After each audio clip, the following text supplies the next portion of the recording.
Hello you lot, Miller Corner here, and as we inch ever closer to November, where this little nugget is making its first appearance at the NEC Classic Motor Show, I've got a few things to tidy up on this car to start making it more presentable and more show ready. In this particular case, it's the rear arches. Now I do love my Mad Mini Light wheels. I know the bolt heads don't match colour wise, that's going to be sorted another day. We're talking about the arches themselves though, because these wheels have got a massive 175/50/13 profile. We're slightly limited on what we can have on these that makes them fit, and that means they're quite chunky, and that means they do go up into the arch a little bit. You can see where they've been catching on the arch lip a couple of places. I have already painted these once, and just on the edge there it's been catching and taking some of the paint off it. Big bumps, you can hear it scuffing, and in fact if you look closely it's even actually worn marks into the sidewall of the tyre where it keeps catching. So what we need to do is bend that in and roll this arch out a bit. Thankfully though, I've got just the tool for the job, so let's get to the workshop and crack on.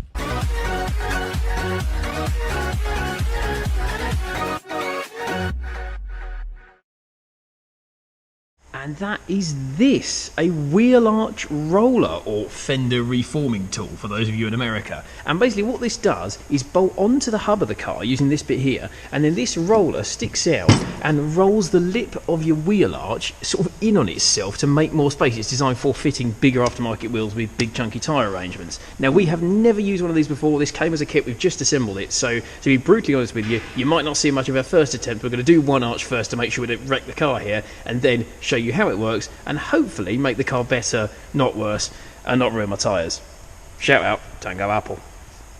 So what we're going to do is show you rolling this arch, but I'm going to overlay footage from doing the other one as well so you get a bit of both. But basically, when the arch roller itself is bolted onto the hub, you've then got adjustment for this bit here, which does the angle, and then adjustment for this bit here, which does the actual roller, which, as you might be able to tell, is the bit doing the actual work. And you can extend it or retract it with that knob there to make this arm here go shorter or longer. So you put it to your exact angle, it's very, very adjustable. Not to mention you can put it all the way down here on the hub. It'll basically fit any car. But you can see here what we've got. The paint's come off the edge of the arch here, where these massive tyres on these wheels are catching. So the plan is we're going to tuck the arch lip up in there to stop the wheel hitting it, and to do so we just have to start gradually and slowly. We don't want to damage it here, we don't want to rip all the paintwork, we don't want to crack this paint or indeed stretch the metal too far. You gradually warm each little bit up with a hot air gun, get it so it's so hot you can barely touch it, and then just wind this out as tight as it will go to push up against the arch lip and roll it out. The idea is you're gradually tucking it in and making more space for the wheel to move. Now this isn't a quick process, it is going to take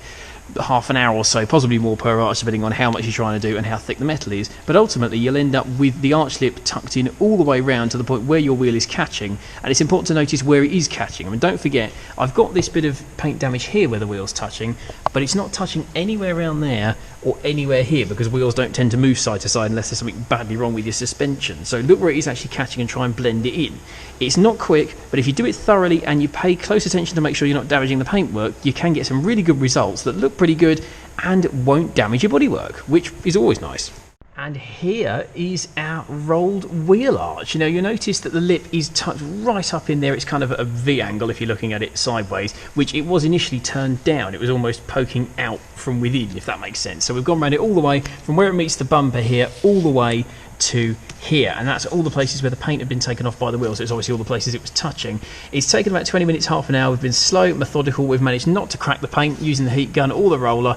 It's turned in all the way like that, look, and there's a real definite, you can see there that kind of ripple in it. That is how much we've turned it in. Now it's worth noting I am going to paint this properly, but I haven't got any Broom Yellow aerosol with me right now, so I'm going to get that ordered in a couple of weeks time before the NEC, paint all this properly. For now, just going to yellow hammerite it so it doesn't rust, then we can put the wheel back on and then we can see if it doesn't catch. Hopefully. There was such a small margin here, it was only just catching the paint and only on massive bumps anyway.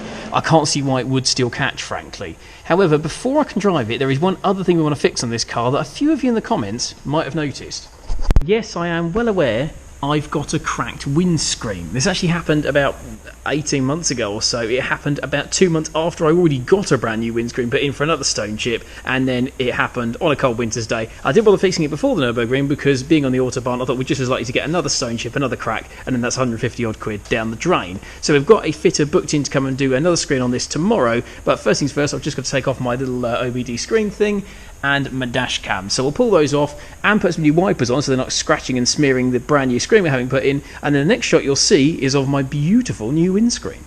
I was right, you know. Check it out. Brand new windscreen installed, no crack, and the screen is back on and the dash cam is stuck on as well. That looks fantastic. So that's a year, 18 months of sort of scratches and obviously stone chips and cracks and crud cleared off and replaced with a brand new screen that almost immediately got rained on. So I haven't actually seen this completely cleared yet, but already that is a massive improvement. And it's not the only one we've done, because of course we've also rolled these arches, and my really clean car is now less clean.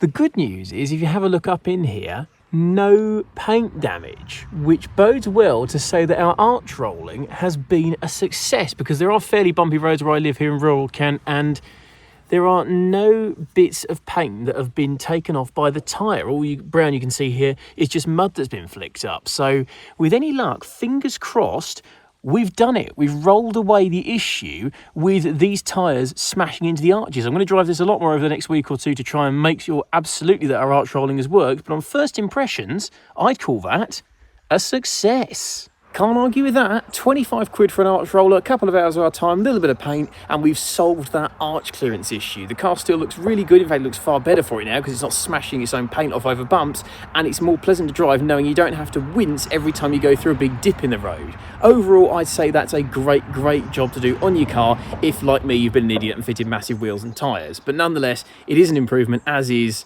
my gorgeous new windscreen. I'm well aware it's still 2 months to go till the NEC, because it's of course mid-November, but I've got 2 cars and a very busy work life and a very busy home life. Not to mention it's my birthday soon. I'd quite like to take a little bit of time off for that. So it's going to be a push to hopefully get a little nugget ready for its first Classic Motor show, but stay tuned for all the stuff we're going to do for it. So as ever, thanks very much for watching, everybody, and have a brilliant rest of your day. Catch you soon and have a good one.